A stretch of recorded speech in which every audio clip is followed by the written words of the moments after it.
Assalamualaikum. Hello friends. Welcome to SR Azwa Kitchen. இன்னைக்கு நம்ம சேனல்ல பார்க்க போறது முட்டை கிரேவி. 3 முட்டைக்கான கிரேவி தான் பார்க்க போறோம். முட்டை நீங்க அதிகமா சேர்க்கறீங்கன்னா நான் சொல்ற அளவுல இன்னும் கொஞ்சம் அதிகமா சேர்த்துக்கோங்க. வீடியோக்குள்ள போலாமா?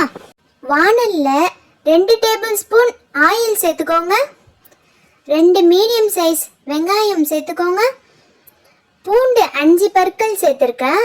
ஒரு பச்சை மிளகாய், கருவேப்பிலை கொஞ்சம், இஞ்சி அரை துண்டு சேர்த்துக்கோங்க. 1/2 டீஸ்பூன் சீரகம், 1/2 டீஸ்பூன் மிளகு சேர்த்துக்கோங்க. சேர்த்து நல்லா பொன்னிறமா வதக்கி எடுத்துக்கோங்க. ஆற விட்டு மிக்ஸி ஜார்ல சேர்த்து அரைச்சி எடுத்துக்கலாம். கொஞ்சம் தண்ணி சேர்த்து மை போல அரைச்சி எடுத்துக்கோங்க. இப்போ நம்ம கிரேவி செய்ய ஸ்டார்ட் பண்ணலாமா?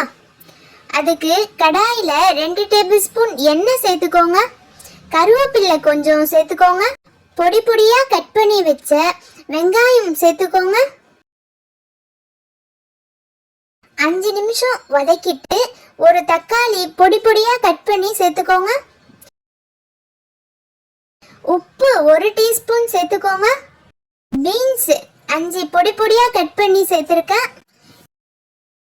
இப்போ நம்ம அரைச்சி வச்ச பேஸ்ட் சேர்த்துக்கலாம்.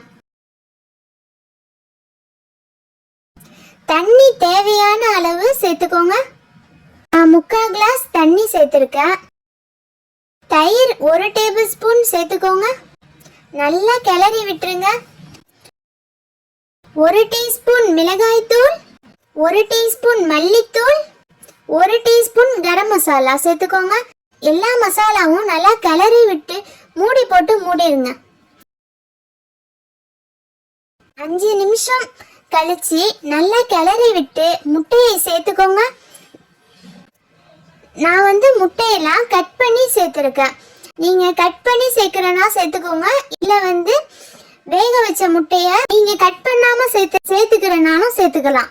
மசாலா எல்லா முட்டையிலையும் படுற மாதிரி சேர்த்துக்கோங்க. படுற மாதிரி சேர்த்துக்கிட்டோம். இப்ப 5 நிமிஷம் மூடி போட்டு மூடிடுங்க. அடுப்பை சிம்மில் வச்சுக்கோங்க. 5 நிமிஷம் கழித்து ஸ்டவ் ஆஃப் பண்ணிடுங்க. இப்போ நம்ம பிளேட்ல வச்சு சர்வ் பண்ணலாம். சுவையான முட்டை கிரேவி ரெடி. இதை நீங்க இட்லி, தோசை, சப்பாத்தி, ரைஸ்க்கு எல்லாத்துக்குமே நீங்க சாப்பிடலாம்.